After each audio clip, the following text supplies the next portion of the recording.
did something bad because this morning he wasn't feeling very well. And he kind of came into my room and said, you know, like, Sandro, you picked the restaurant and now I'm sick.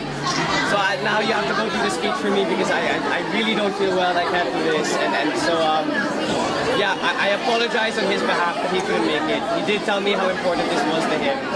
I mean, I can see how important it is, and I'm sure if he was able to do so, he would have come. Instead, he sent me, which I hope is okay. How is he now? I actually don't know. I haven't seen yet. I'm gonna go back home after this because this event started late, and we were in such a hurry that he came into my room, said, "I'm sorry, you have to do this speech for me," and then I kind of just left. So I'm gonna go check on him now. Actually, once I get home. Was he rushed to the hospital? No, nothing like that. It's nothing serious. He just fell. I think it's food poisoning, to be honest. So he should be okay. How was the experience like for you, considering this is a very important, contentious issue? Well, I need to brush up on my Tagalog. But it was definitely eye-opening, to say the least. I have never, or the last time I've only done that once before, and that was in 2010, I think, and I was much younger then. But it was definitely an eye-opening experience to see, you know, what my father experiences, what he goes through every day. It's definitely a lot harder than it looks, and I realize that now. That's something you yourself would like to do. Is it a life you'd like to live in the future? We'll see. Honestly, I actually answered a question inside earlier about that. When my dad was my age, he would say the same thing that he didn't know, because there's so much that changes in your life that I can't really say what I'm going to do in the future. Are you ready? What do you think of political dynasties in this country? Wow, that's a loaded question. Well, honestly, my 2 cents, I live abroad, so I don't know. But I feel that obviously it's not just an exception in the Philippines, it is to other countries, in my opinion. If you look at the Bush family in the US, 2 were congressmen and 2 were president.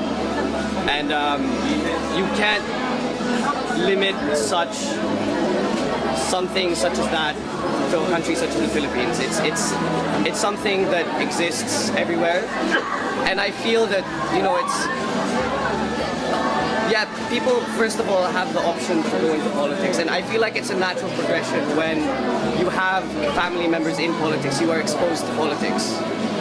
So as a natural precursor to that, you end up in politics. I mean, I've been exposed, my father was exposed to politics since he was that tall, and I've been, since my dad was governor, I've always, you know, come with him to all his speeches, and I definitely feel that has sort of a deciding factor as to what one does in the future as a profession.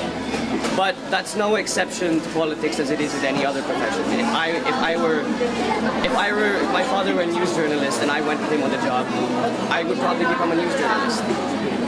I just feel it's something that is natural rather than made. So is he grooming you? No, he's not. Okay. My dad has always been very vocal and supportive towards whatever I want to do in the future, and he has always said that, no matter what profession I pursue. You want to run for president? Obviously it's hard, because I know that if he does, and if he does win, you know, that completely means that my life will change. And I don't know what those changes will be, but on the other hand, I support my father with whatever decision he makes. I wholeheartedly feel that. Are you ready for the same scenario if or when he decides to run in 2016 and you would need to represent your father in sorties and campaign rallies? It's something I've been doing since I was very young. So if you were to ask for me to do things such as that, I would be wholeheartedly prepared. Thank you. Thank you.